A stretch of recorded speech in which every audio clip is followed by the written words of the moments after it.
Good morning, everyone. Oh, we had a surprise this morning. We're going to have my nephew here today. Wait a minute. My great nephew. Yep.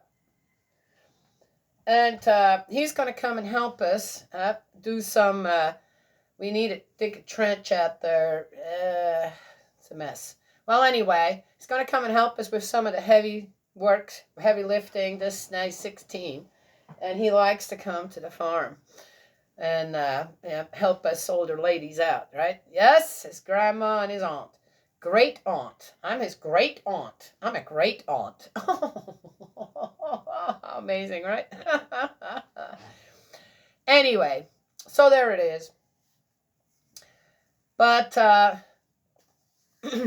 back to, I'm looking out there.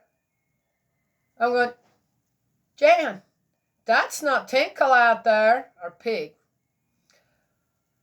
That's too dark for Tinkle. Is that Toot? Is Toot? Okay, I didn't name it. My daughter, shift the blame somewhere else, named them Tinkle and Toot. Actually, I thought it was great.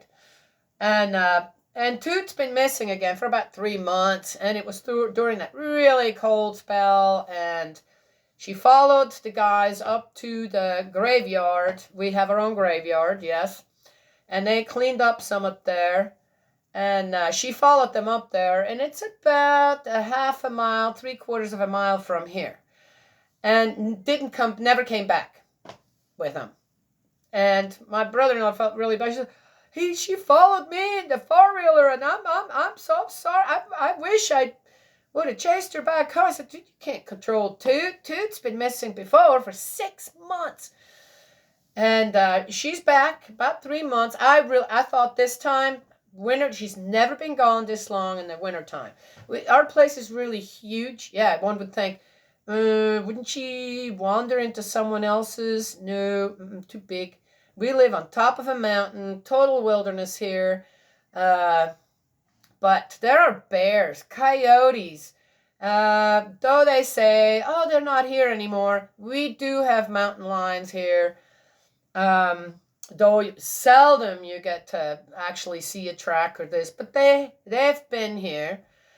And all kinds of other things. So anyway,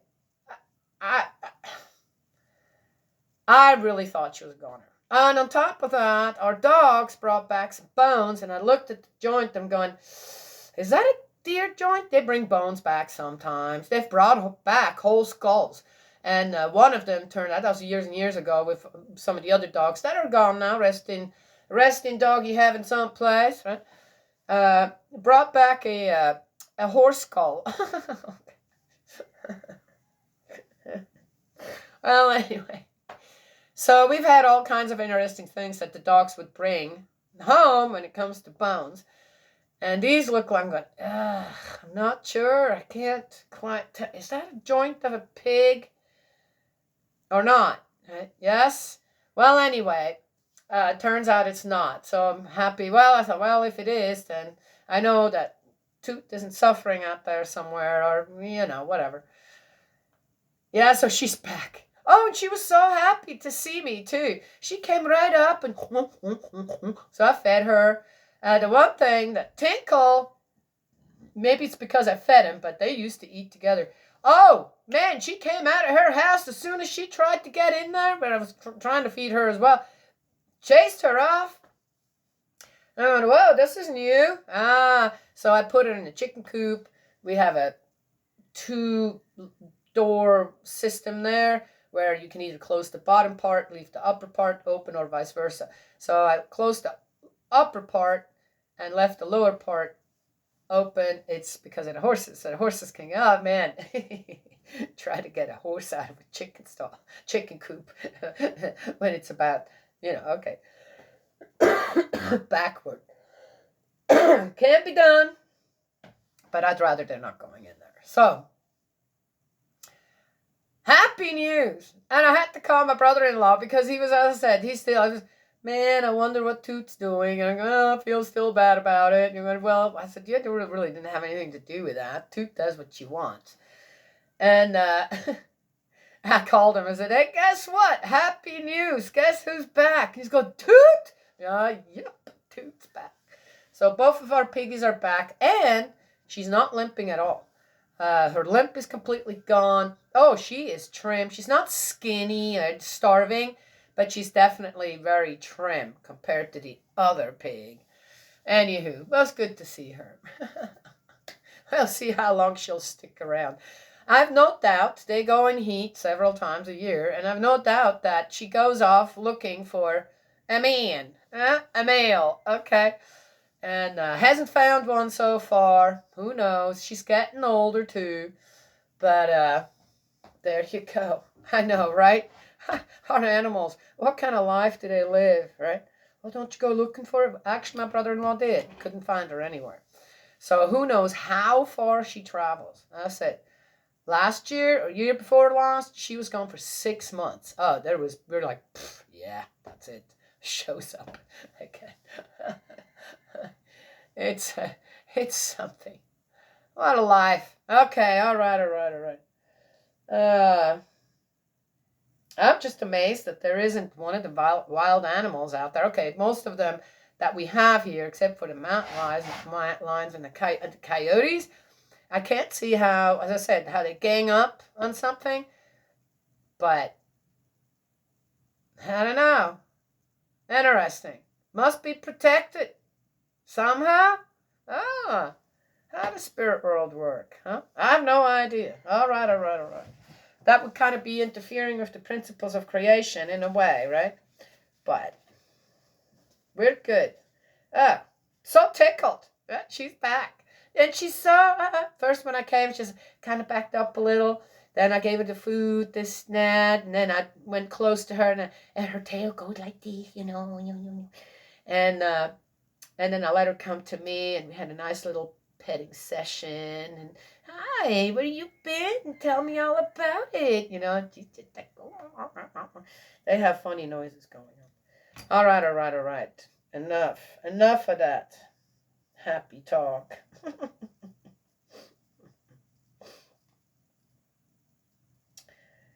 Yes. All right. So, we are in the first book of Chronicles 11.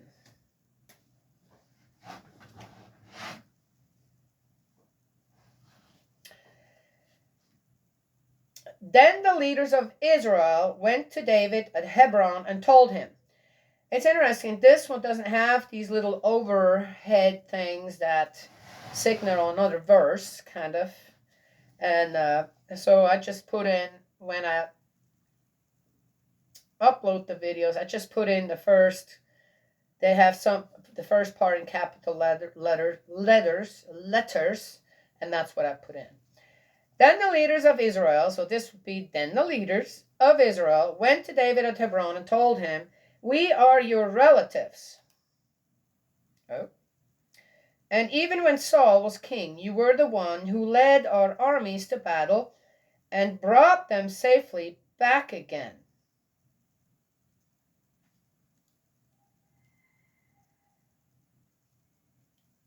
All right. And the Lord your God has told you, you shall be the shepherd of my people Israel. You shall be their king.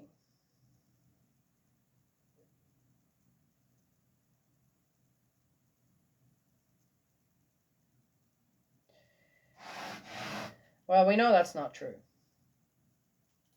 I know that's not true, but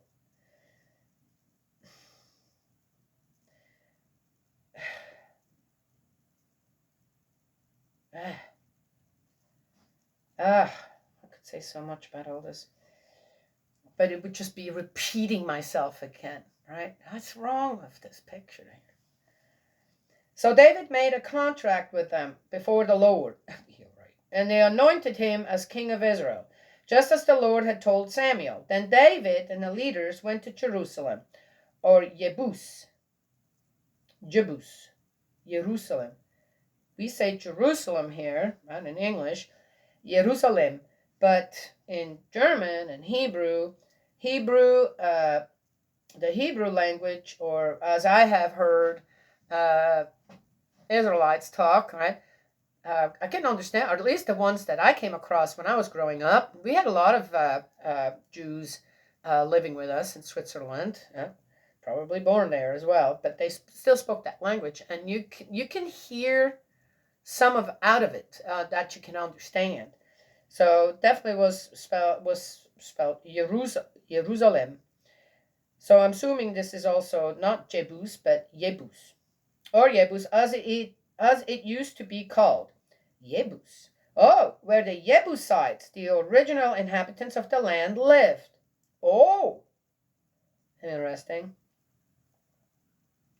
But the people of Jebus refused to let them enter the city, so David captured the fortress of Zion, later called the city of David, and said to his men, the first man to kill a Jebusite shall be made commander-in-chief. Also, no wonder they wouldn't let him in the city. What kind of reputation did they already have? People, they wouldn't let him in. Oh, they wouldn't let him in. Oh, so we're going to force our way in. Oh, I'm just saying, where is the prep here to actually also teach these people to become God's people? Okay, just saying, okay? I mean, dear me. Ooh, if I remember, I will talk about that later. Because somebody tried to... Okay, I'm not going to go there. A bad idea. Oh, I'm already riled up again.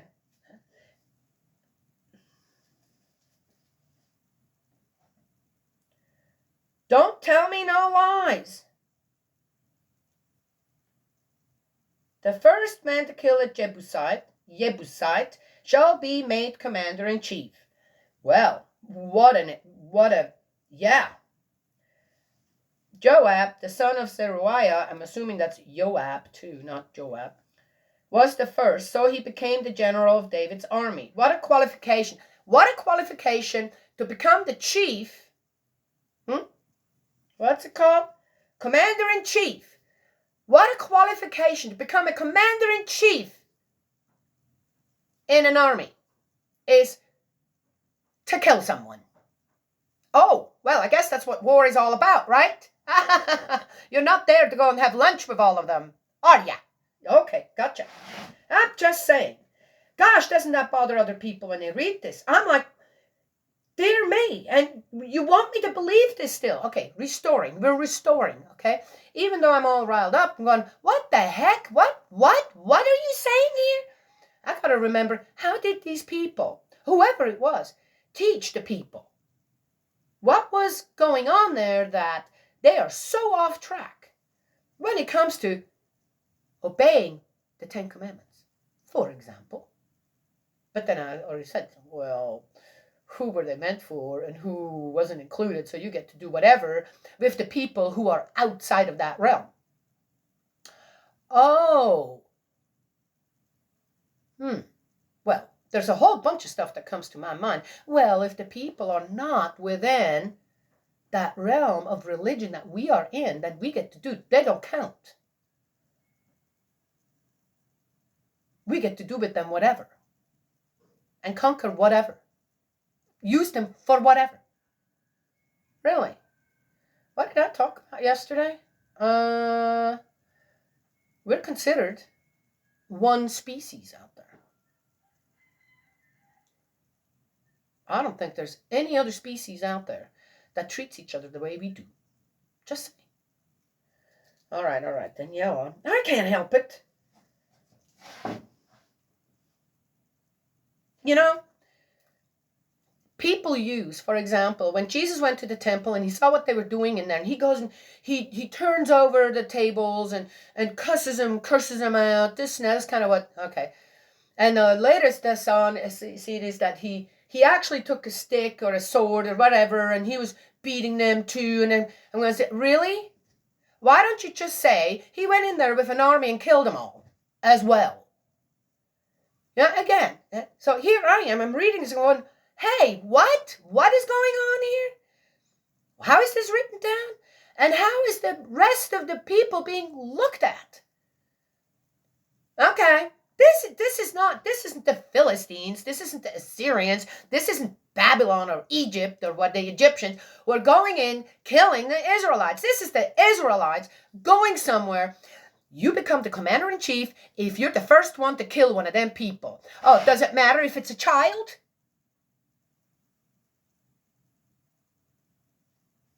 Was it a man that this Joab killed? A pregnant woman? Maybe. Does it matter? It doesn't say. They're so concise otherwise with certain things, but it doesn't say here which Jebusite he killed. Just saying. When I imagine Jesus, as I said, again, at the time when he goes into the temple, I would say he walked around, he said, "What are you doing?" And he gave them a good talking to. I do not believe that he turned over any tables. I do not believe that he used a stick to hit anybody. But I guarantee you, he sounded a bit like I do right now. Just saying. Okay? And yet, people need to make, again, for what purpose? For what purpose are people making the stories more extreme, take them further than what actually happened? For what purpose? So you don't have to follow the 10 Commandments? Disregard everything else that Jesus said?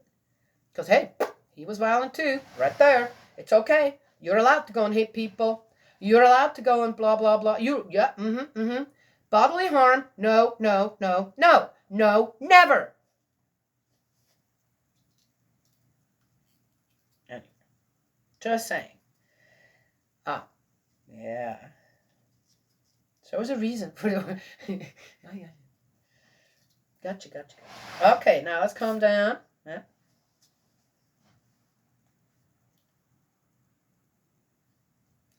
Oh, it is starting to rain. Oh, good. For a moment, I left the horses in, and then I looked and went, oh, it actually doesn't look so bad.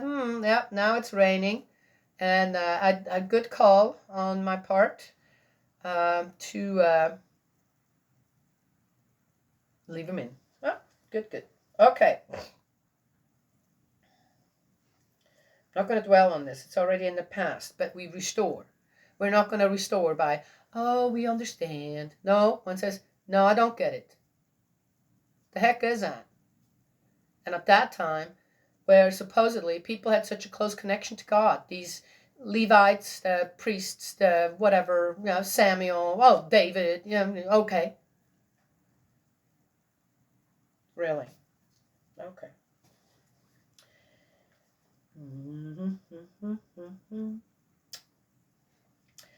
David lived in the fortress, and that is why that area of Jerusalem is called the City of David. He extended the city out around the fortress while Joab rebuilt the rest of Jerusalem.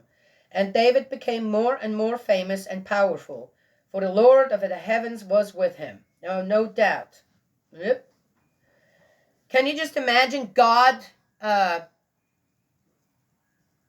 do you say, from head to toe, down to his teeth, wrapped in weapons and vengeance and revenge and conquering spirit? Yeah. Okay, all right. That's what it sounds like. These are the names of some of the bravest of David's warriors. Oh, I don't know. Why were they so brave? I can't see any braveness in killing anyone. I understand, I comprehend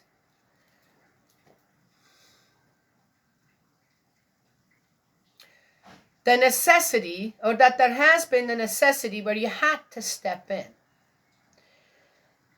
But that doesn't have anything to do with bravery. That is the saddest thing, when we as good people, supposedly on the good side, have to step in to save another people from some other people. Okay? Just saying. That is a sad thing. That is something that every woman, every man, every child at home that isn't in the war with all them people should be crying at home. It isn't something to glorify.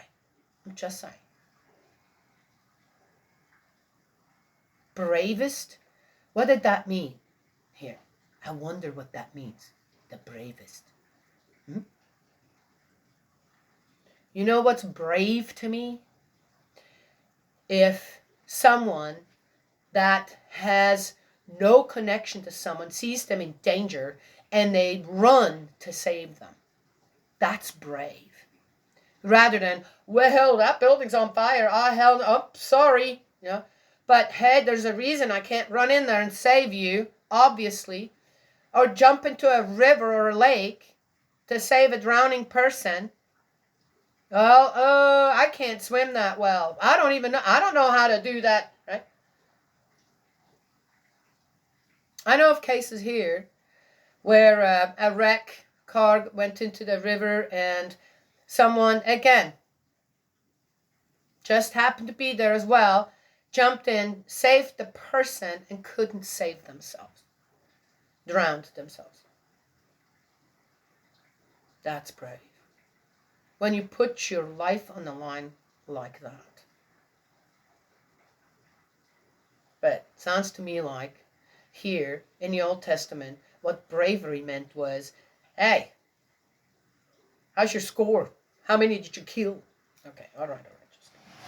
I can't get over that, all that stuff. All right, gotta teach, restore. I got it. But let's not, again, sin needs to be restored, not excused. Okay, we're still in the restoring part. I get it. Okay? But again, let's not glorify sin. Please. Regardless if on the side of goodness sometimes we have to apply sin in a way, okay? For the greater good. I get it. But just don't glorify it, please. Don't do that. It's not right. Who also encouraged the leaders of Israel to make David their king. As the Lord had said would happen. Sure, yeah. That's in parentheses. It's an afterthought. We got to put that in. Okay. Yashobeam, the son of a man from Hachmon, was the leader of the top 3. Oh yeah, we read about them. The 3 greatest heroes among David's men. He once killed 300 men with his spear. What did I say before? Okay. There you go. 300 men with his spear. Woo-hoo! Top 3. The second of the top 3 was Eleazar, the son of Dodo, a member of the sub-clan of Aho. He was with David in the battle against the Philistines at Pasdamim. The Israeli army was in a barley field and had begun to run away. But he held his ground in the middle of the field and recovered it and slaughtered the Philistines, and the Lord saved them with a great victory. There you go. Another time, 3 of the 30 went to David while he was hiding in the cave of Adullam. The Philistines were camped in the valley of Rephaim. And David was in a stronghold. At the time, an outpost of the Philistines had occupied Bethlehem. David wanted a drink from the Bethlehem well beside the gate. And when he mentioned this to his men, these 3 broke through the Philistine camp, drew some water from the well, and brought it back to David. Okay, now, so there wasn't any other water? Oof, I'm getting hot. I've been so riled up now, I'm getting hot, I'm having a hot flash. So there wasn't any other water. He had to have that water from that particular well where the Philistines all were. And what? And basically enticed his men into what? For a cup of water? That's a weird one. Again, I'm not getting, what are you trying to tell me here? That the men around David, these 30 plus the top 3, were so enthralled with their king and the wars and the killing and right? That's like having 30 serial killers around you, right? And maybe David realized, I think they're bored. Hey, I'd like to have, why don't you go get me? Why don't you go and go kill a few people? Right? Bring me a cup of water back from that well. And they're going, oh yeah. That's what it sounds like to me. Yeah, does it sound like to you that way? Okay. Sounds like to me that way. So little regard for life. David has so little regard for life. That's what it sounds like to me as well. Huh? Even of the best of his people, as they are called here. But he refused to drink it. Instead, he poured it out as an offering to the Lord and said, God forbid that I should drink it. It is the very blood of these men who risked their lives to get it. Wow. Okay then. You know what? If I were God, I'd tell David now, flattery is what flattery is a calculated manipulation. All right. Abishai, Joab's brother, was commander of the 30. He had gained his place among the 30 by killing 300 men at one time with his spear. Okay, we already know that. He was the chief and the most famous of the 30. I thought it was Joab. All right. Oh, the chief of the 30, not the general of the whole thing. But he was not as great as the 3. Oh, well, too bad. Benaiah, whose father was a mighty warrior from Kabzeel, killed the 2 famous giants from Moab. He also killed a lion in a slippery pit when there was snow on the ground. Once he killed an Egyptian who was 7½ feet tall, whose spear was as thick as a weaver's beam. But Benaiah went up to him with only a club in his hand and pulled the spear away from him and used it to kill him. I guess this is the fairy tales that the Israelites told their children. He was nearly as great as the 3, only nearly, and he was very famous among the 30. David made him captain of his bodyguard. Other famous warriors among David's men were Asahel, Joab's brother, Elhanan, the son of Dodo from Bethlehem, Shamat from Heret, Heles from Pelon, Ira, son of Ikish from Tekoa, Abiezer from Anatot, Sibekai from Hushat, Eli from Aho, Maharai from Netapah, Helen, son of Banah from Netapah, Ittai, son of Ribai, a Benjaminite from Gibeah, Benaiah from Piraton, Hurai from near the brooks of Gaash, Abiel from Arbat, Atzmavet from Baharum, Eliabah from Shaalban, the sons of Hashem from Gizon, Jonathan, son of Shagi from Harar, Ayam, son of Sachar from Harar, Elipal, son of Ur, Hefer from Mecherat, Ahijah from Pelon, Hezro from Carmel, Narai, son of Etzbai, Joel, brother of Nathan, Miphar, son of Hagri, Selek from Ammon, Naharai from Beerot, he was General Joab's armor bearer, Ira from Itra, Gareb from Itra, Uriah the Hittite, Zabad, son of Alai, Adina, son of Shiza, from the tribe of Reuben. He was among the 31 leaders, the tribe of Reuben. Oh, so Uriah the Hittite, is that the one where David had him go to the front and had make sure that he got killed so that he could have his wife? I said, does David really care about these people? What are they good for? He's willing to sacrifice one of them, one of the great ones, for what? For his own lust, for that man's wife. Wow. That is something.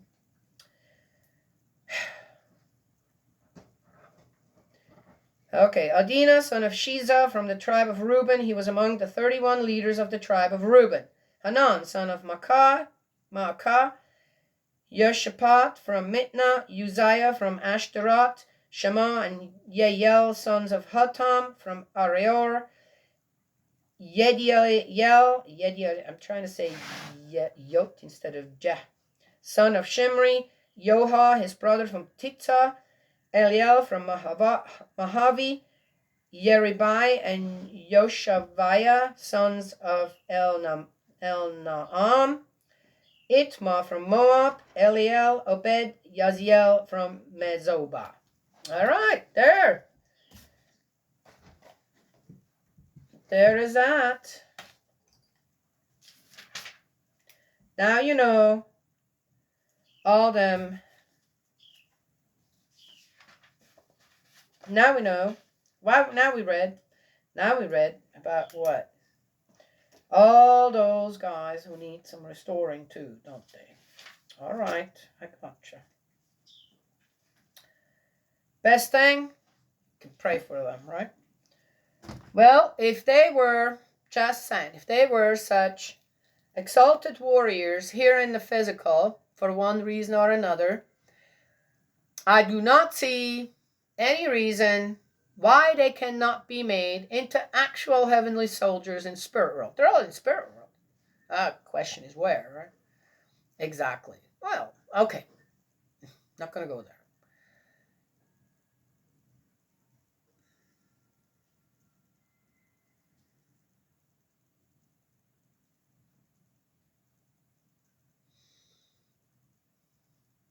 I abhor war.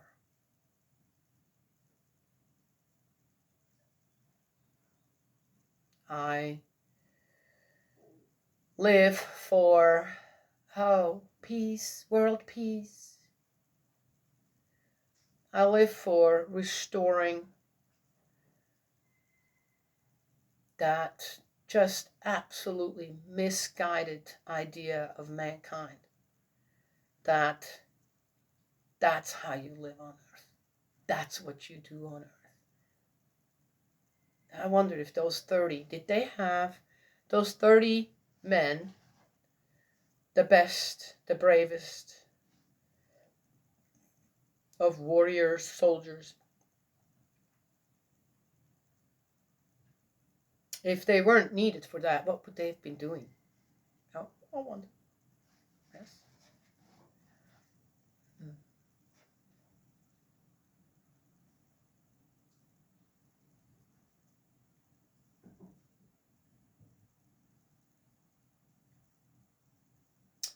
Show loyalty to the king by risking your life for a cup of water behind enemy lines. Sounds like a game. It's like a game people play on the internet now, right? Yes. Some of these games. Well, anyway.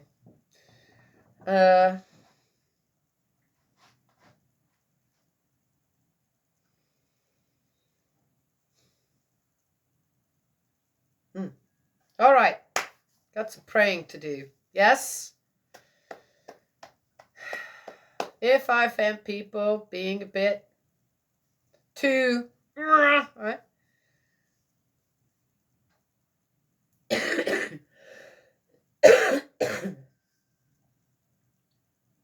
Then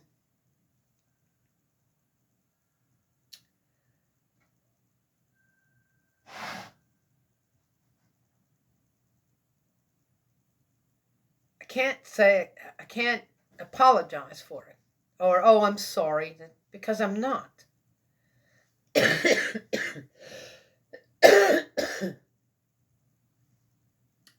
Jesus told us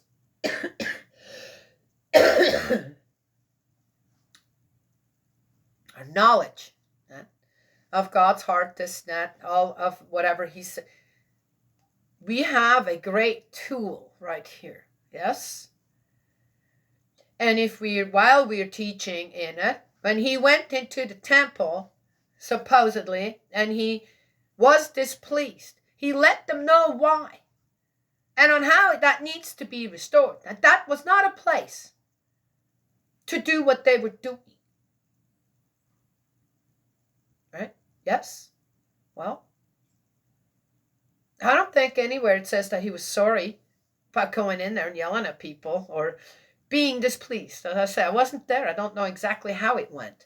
But I do believe that he didn't turn tables over. He didn't destroy anybody's stuff. I don't believe that he hit anybody. Okay. But he did ask him to leave. Pretty sure. Or rather, who knows? He said, close all the doors. I got something to teach these people.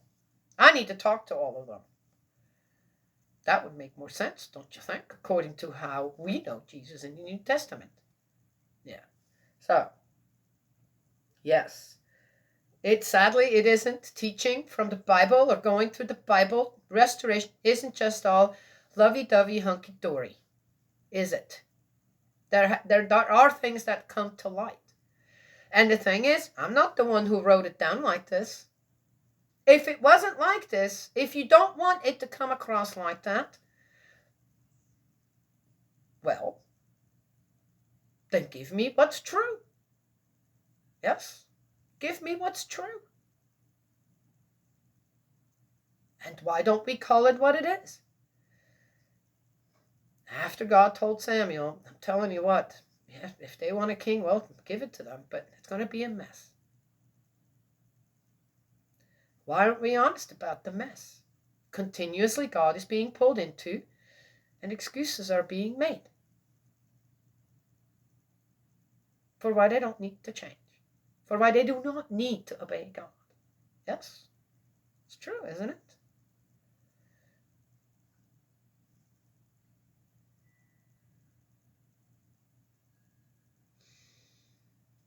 Anyway, and then it goes on and on and on and on.